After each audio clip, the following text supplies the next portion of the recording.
Hey there, and welcome to another episode of Voices of B2B Marketing, powered by Skalegrow. I'm your host, Vidhi, a content strategist, marketer, and someone who's always curious about how B2B marketing actually gets built. This isn't just a podcast. It's a part of a growing platform and community. Voices of B2B Marketing brings together real marketers, AI first thinking, and honest conversations that we really need to spotlight the people, ideas, and even experiments that shape the future of B2B. Every week, we sit down with marketers, founders, and operators who have been in the trenches to unpack lessons, frameworks, and stories that go beyond just the wins. So, if you're someone who loves getting into the how of B2B, you're in the right place. Today's guest has one of the most unexpected and compelling career journeys. Ashish started out operating thermal power plants, yes, actual large scale infrastructure, before pivoting into the world of marketing.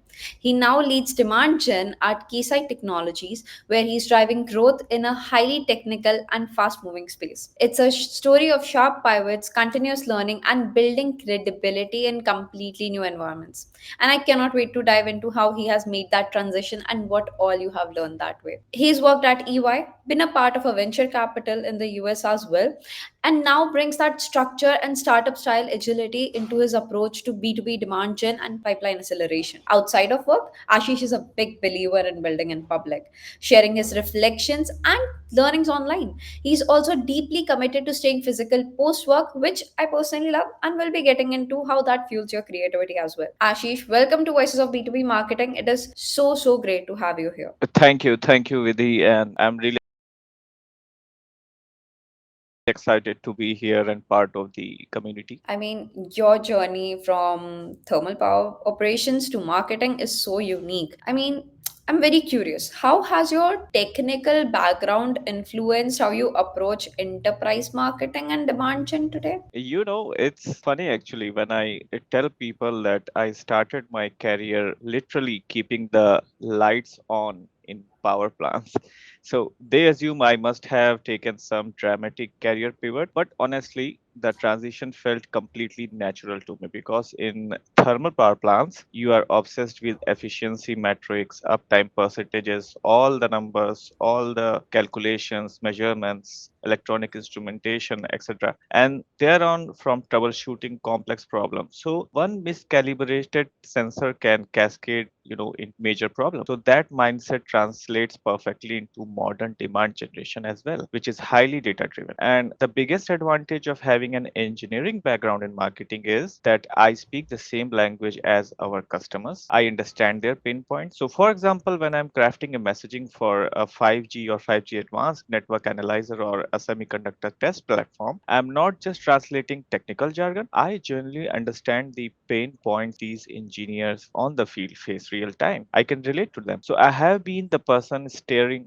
at test results 2 a.m. wondering if that's anomaly is real or just measurement noise. So this credibility opened doors that pure marketing polish simply can't. But perhaps True. more importantly, my technical background has made me incredibly data driven in ways that go beyond typical marketing analytics. I treat our marketing automation platforms just like any control systems of, let's say, thermal power plant, constantly monitoring leading indicators, adjusting parameters, and running control experiments. We have built attribution models that you can say would make a process engineer proud, tracking everything from first engagement velocity to deal cycle, compression rates across different technical verticals. The engineering mindset also keeps me grounded when the latest, MarTech trends, as to say, come along. And I approach new tools and tactics the same way I would evaluate any piece of test equipment. What problems does that actually solve? What's the measurement uncertainty? And how do we validate the result? It saves us from a lot of shiny object syndrome over the years, if you know what I mean. Yeah, I mean, you can really hear how that foundation in engineering gave you a different kind of clarity and structure that is really needed, especially in a world like enterprise marketing where complexity is like absolutely everywhere. Now, I'm actually curious on one more thing. Do you ever catch yourself solving marketing problems the way an engineer would? Like, maybe you're looking at a funnel the way you once looked at a thermal system, inputs, outputs, or even bottlenecks at that point. So that engineering mindset anyways helps because overall I have been throughout in my career in a tech space. Yeah. So if you see, so the tech has been the common portion, and that engineering mindset always helps, if we say any problem statement, it helps to identify the bottlenecks. It helps to diagnose the things the way I have been nurtured throughout, thanks to my managers and the leadership I have been working along with. So that has really helped me a lot, this engineering mindset and technical mindset. And then later, in my mid career journey, I also had a management perspective as well. So I think there's a combination, and then there is a real life experience. You learn while on the job. You learn from the people you work with. You learn from your managers. You see that they're the ideal person, something. Yeah. So in that sense, I have been really lucky to work with people from different geographies, cross cultural teams, and really lucky to work with people who were really very talented. And yep, that is something where the luck factor comes in. Yep. So learning is also very critical. The learning curve which you had is also very critical. I mean, having a good team is always a game changer. It can be a deal breaker or a deal maker when it comes to learning more skills. And you do operate in a very specialized and high tech space. I mean, there must be a lot of tough challenges you face when you're creating real demand for complex solutions. Like, Mhm. how do you adapt your messaging or channels to connect with such a niche audience?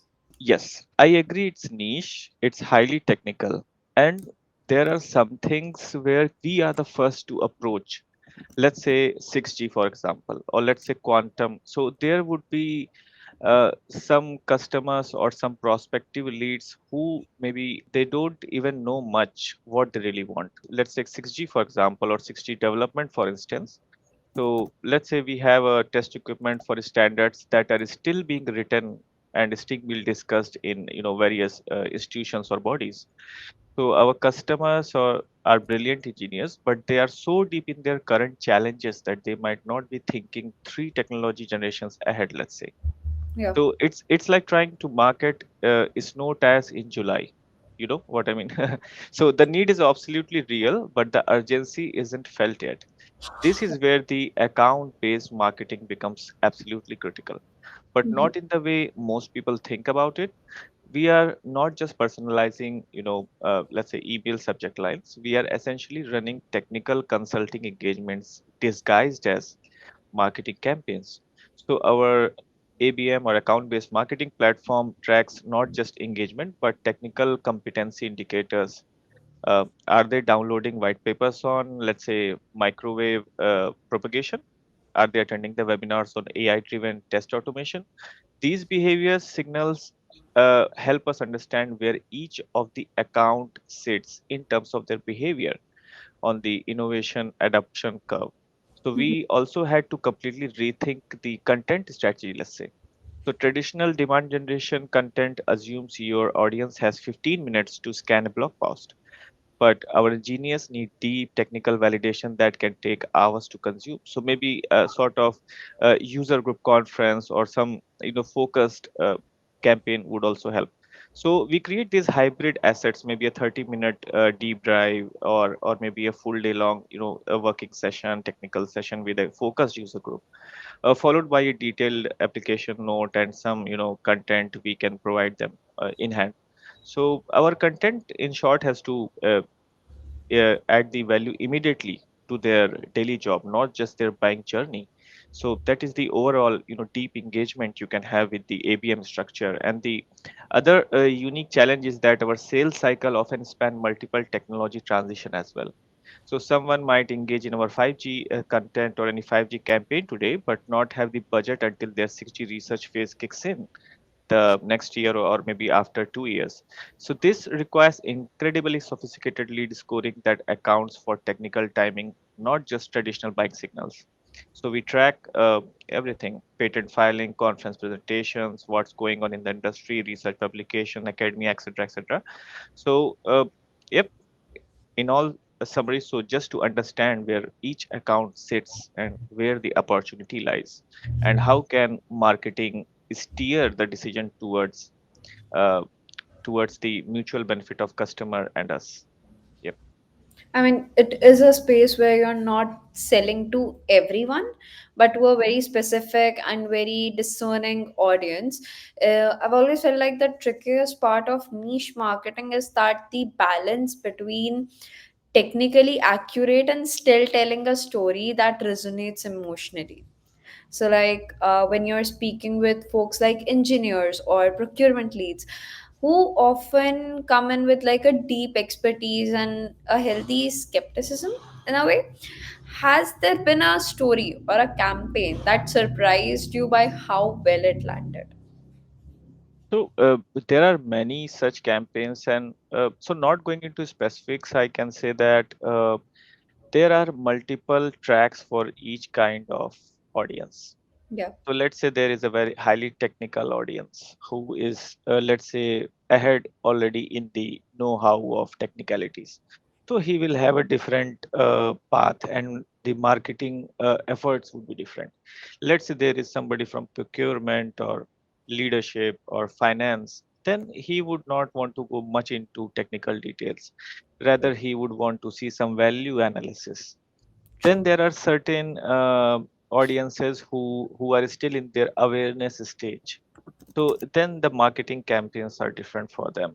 So we have multiple examples wherein we have nurtured some customer from being a totally new logo and not aware, and then purchasing and converting into a dollar one. So that sort of stories are there, but each situation is different, and we have to bucketize where each customer lies. We have to first identify that where basically he is, what sort of behavior he has, whether he falls in the awareness stage and we need to nurture them totally, then the journey is totally different.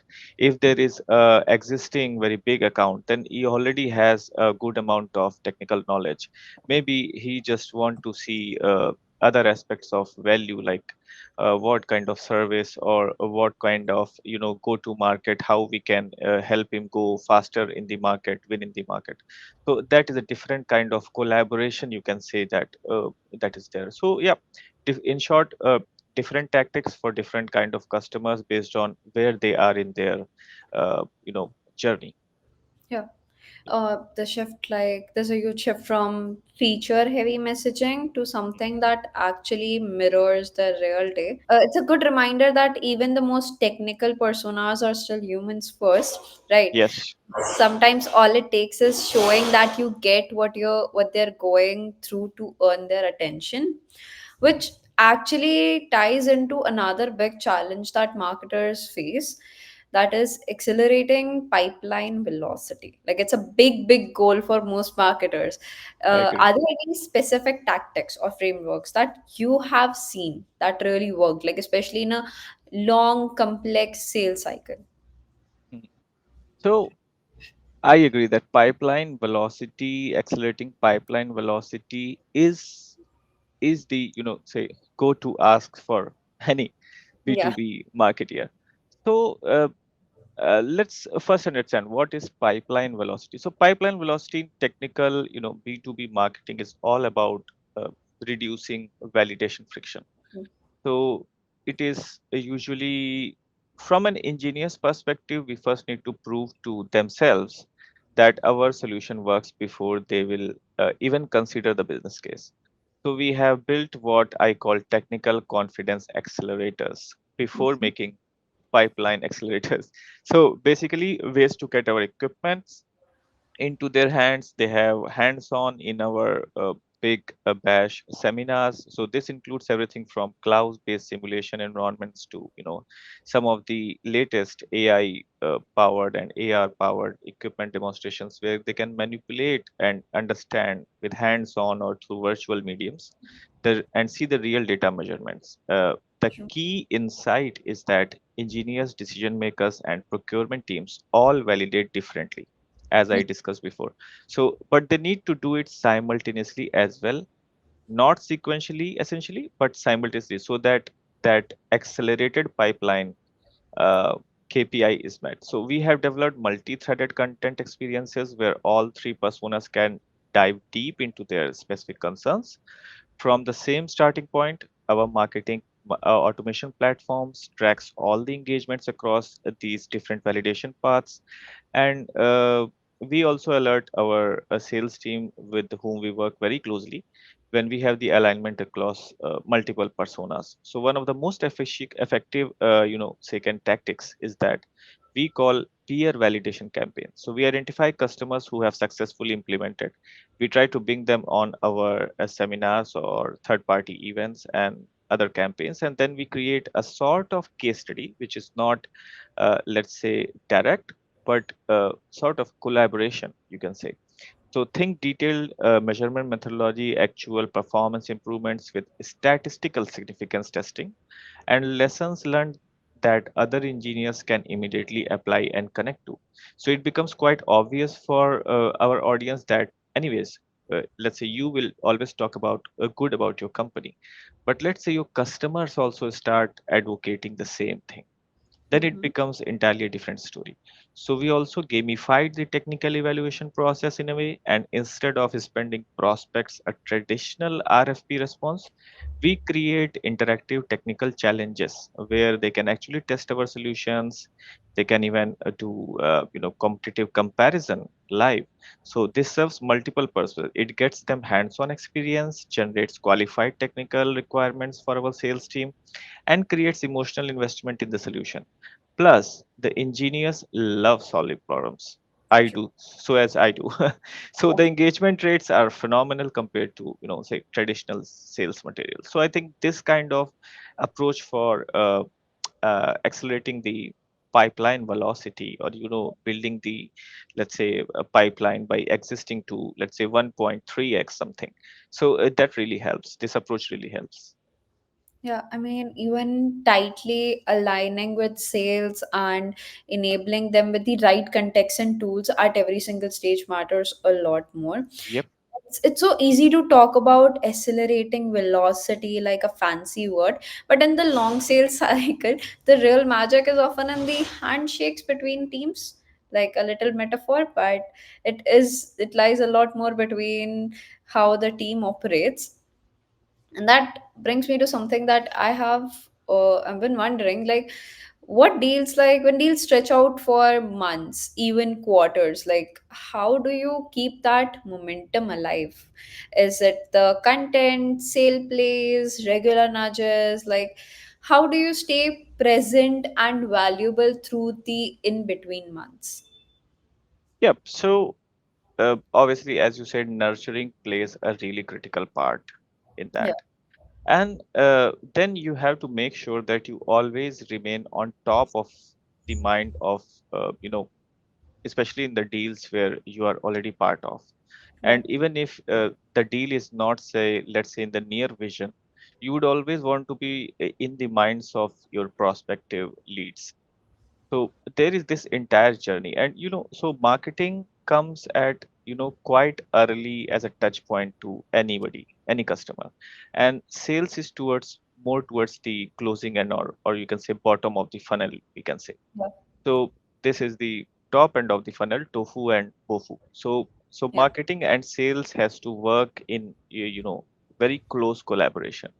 So we are just like a train who has to, engine has to jug well, all the bogies have to jug well, and we are also a two critical, you can say, bogies of the entire train. So in that way, that is really important. And how, if we work together, we also know that, okay, this particular, let's say, pursuit is in this stage, and can sales, steer the decision quickly? Can we work together to influence anything? Can we do something rapidly for supply chain, or people from senior management to expedite the purchase order or something? So that kind of mindset and that kind of collaboration within the teams really helps, I think.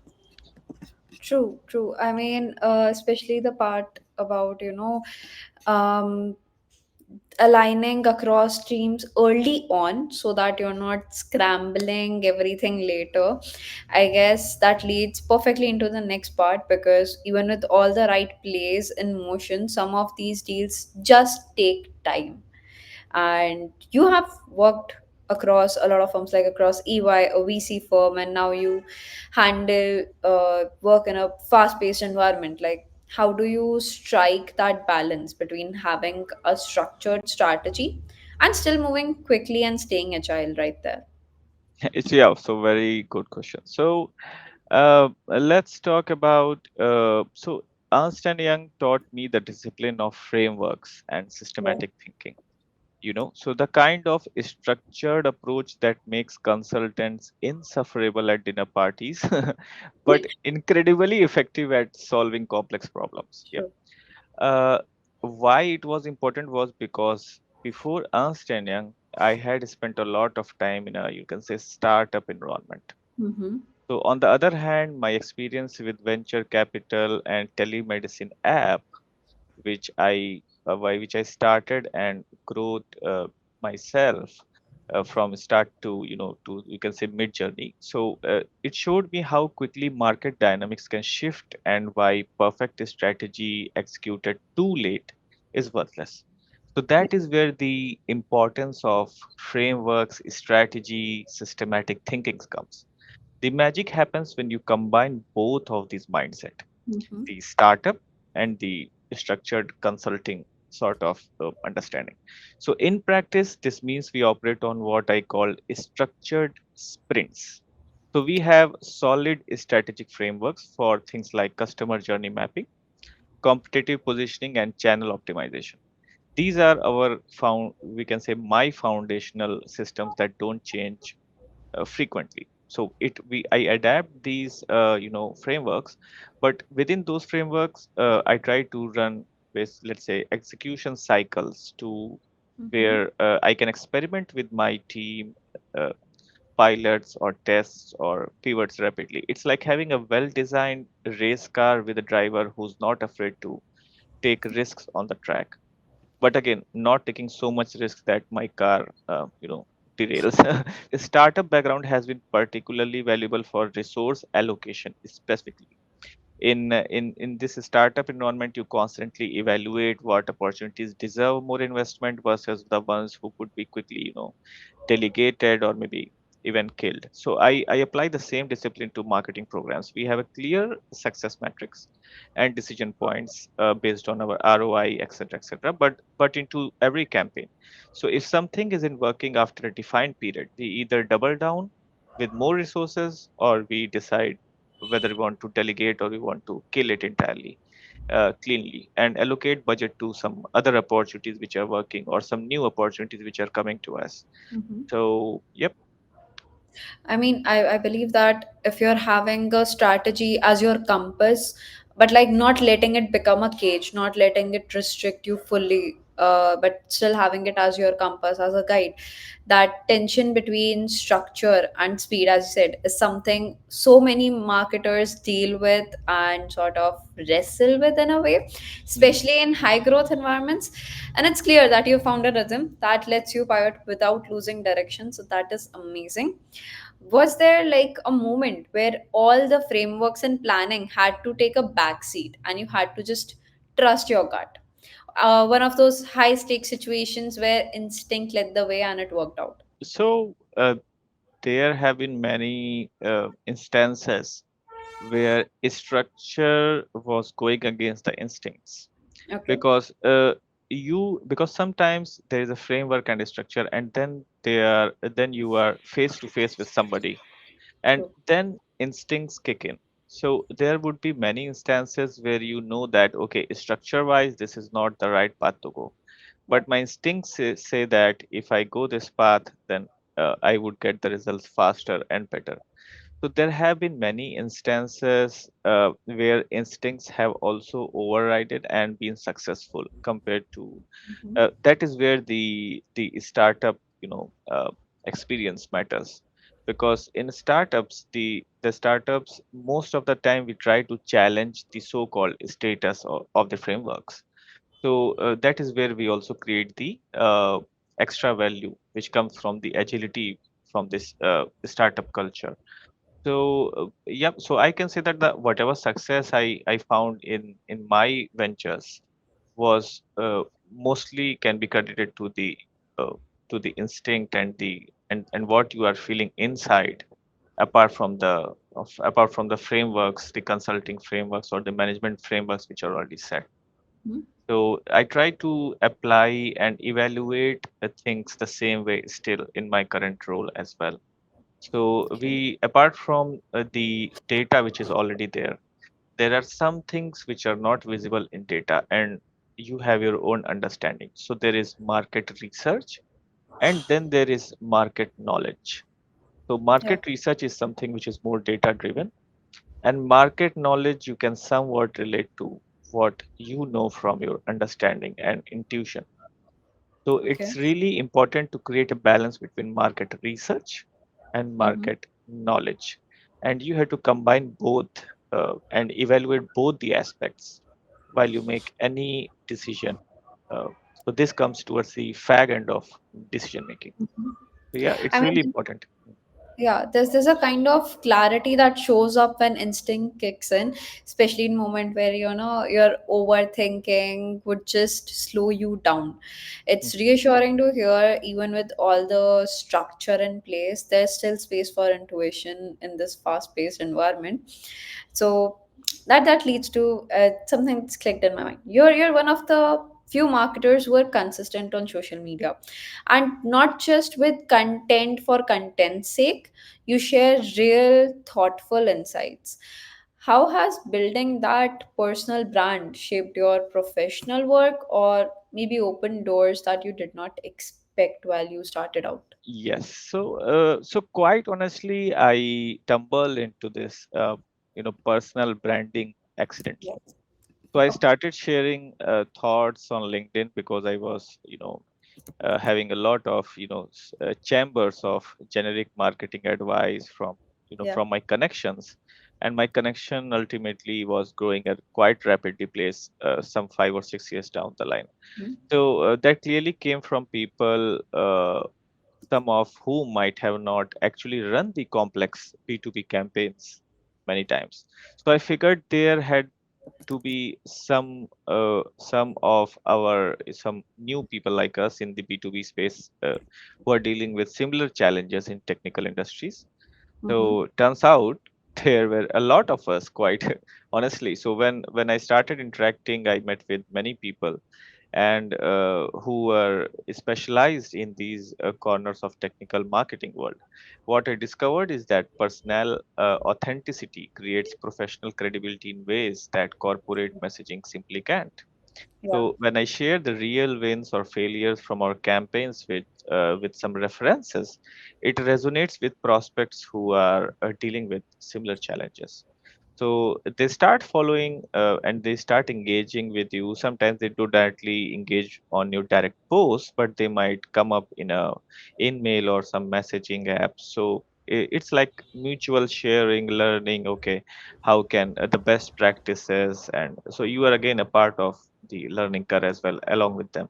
So the unexpected Yeah. benefit has been also talent acquisition, because some of our best hires or some of our best talent comes from these professional social media discussions about marketing operations. And when we connect and we see that, okay, this is somebody or some team culture where I want to work with, or they have this problem solving mindset approach that we have ever posted, let's say, any job opening. So personal branding has essentially become a recruitment funnel as well for Yeah. high quality marketing talent, and who appreciate data driven and this piloting and experimental approach.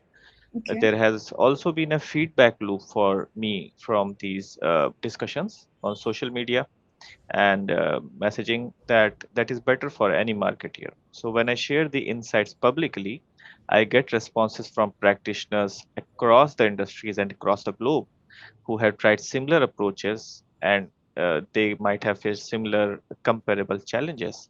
So Mhm. this sort of crowdsourcing learning has influenced our strategy in ways that would have, let's say, not possible 20 years before if we uh, try to think it that way. Yeah. That's actually a great reminder of how powerful consistency can be, not just for visibility, but for building trust over time as well. That is what I believe. And I think what stands out in your content is how real and unpolished it feels. Like you're not trying to perform out there. You just share what you're learning as you go, which is great, which is really really amazing. And that said, like showing up regularly isn't easy. Like it's really not easy showing up every single day. Do you ever feel the pressure to be on all the time? Like have you found a groove that keeps it feeling authentic instead of exhausting? Yep. So the groove also comes from what you are doing in your professional career.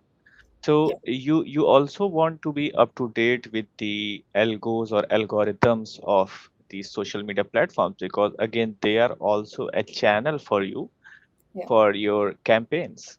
So, although there are dedicated teams within each one of us, our B2B market leaders, that dedicatedly worked on these platforms, but as somebody who is very savvy and very passionate about B2B marketing, you would like to also real time know what works, what does not works, is there any change in the algorithm, and what are the communities thinking. So you Yeah. also develop a kind of, let's say, market knowledge from these communities which are already there on these social media Yeah. platforms. So this hunger to learn and these constant curiosity Mhm. keeps you closer to these social media platforms, and I think that is the way they have been designed, that you always are closer to these platforms. It's really Yeah. hard to stay away nowadays.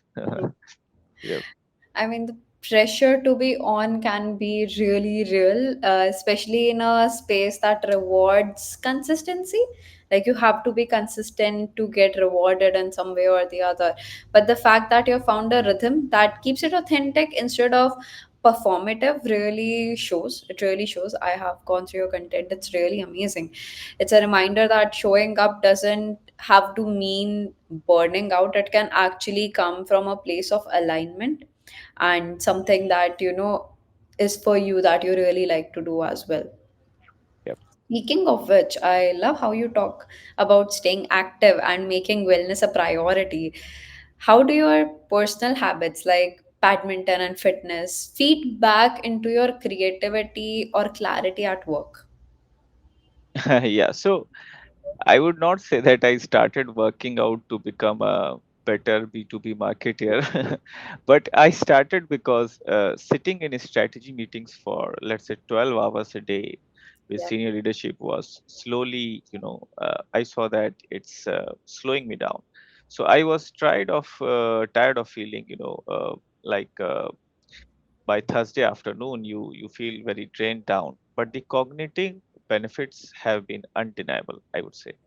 So, from science perspective, there's a good relationship showing obviously that regular exercise increases your so-called BDNF production, which basically acts like a fertilizer to your brain. Yeah. So, if you are active, you are working out, you stay on top of your rapidly evolving technology trends, and you need to constantly learn and Hmm. read and listen and think. So I need all this cognitive horsepower to say I can get. The creativity boost is where it gets really interesting for marketing work. So some of my best campaign ideas have come during long, let's say, uh, running or bike rides or while lifting weights. Yeah. There's something about physical activity that lets you subconscious mind take connections that don't happen when you are thinking in a meeting room with your team, or let's say you are constantly thinking about it, seeing your screen or something. So I have started scheduling moving meetings for creative brainstorming sessions, and rather than the conventional setting up the and blocking on calendar, I prefer pick up the phone and call and talk while you are having a walk or something. So but perhaps more importantly for leadership as well, physical fitness has taught me discipline and Yeah. consistency, because I need to dedicate a particular amount of time every day, Yeah. True. howsoever busy I am. So, when you're training for a race or working towards the strength goals, you learn that small, consistent actions compound over time. This mindset has transformed especially for me, how I think about campaign optimization and team development. Instead of looking for quick wins or dramatic challenges or changes, I focus on sustainable improvements that build momentum over months and quarters.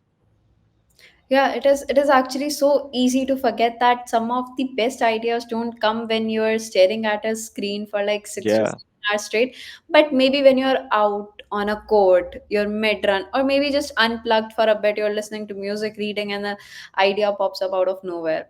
And Yep. that idea is way better when you're instead when you come up with an idea Hmm. when you're stuck in front of a screen. Do you think marketers sometimes underestimate just how much physical wellness impacts mental sharpness and sort of like emotional resilience as well, especially in like a high pressure and like always on industry? Yes. So if we see, marketing has a lot of creativity angle to it. So, it's really important that something from outside the box comes to your mind. If you want to be creative and you want to have that edge against your competitors who are also marketing. So, this would involve some outside and fresh perspective, and you just plug in, plug out, and then again plug in, and then you get into those thinking mode. Yeah. Apart from that, somewhere time and sort of management of your how much your mind is working.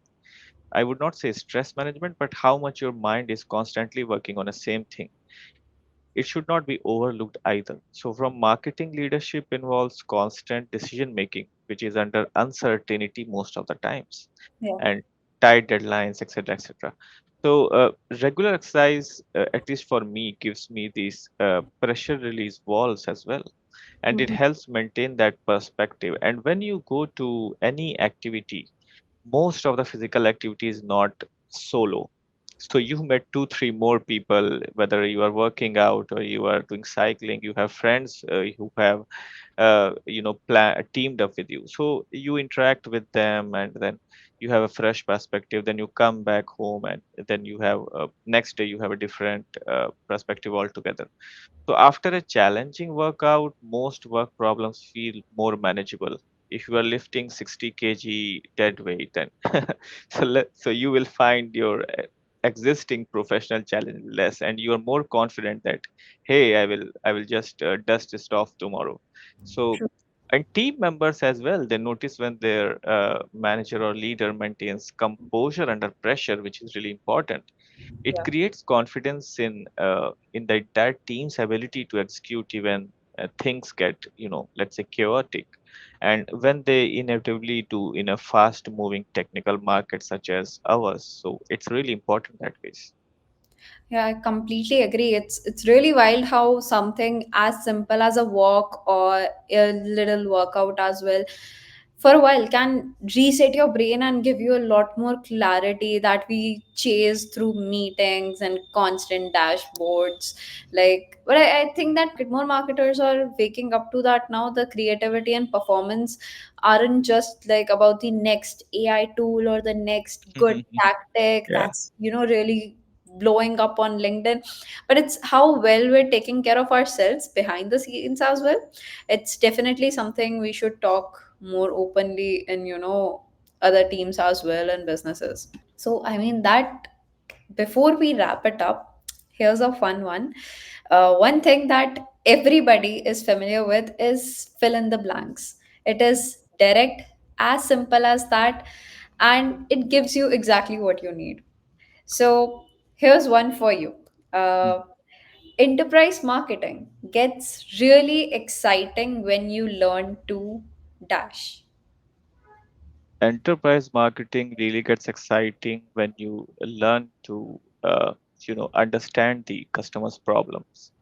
When you understand what they're trying to address, you can win quite early and easily, and then you mutually create value for each other, for them and for us, and eventually for their customers in the end. So it's overall about creating value for everyone.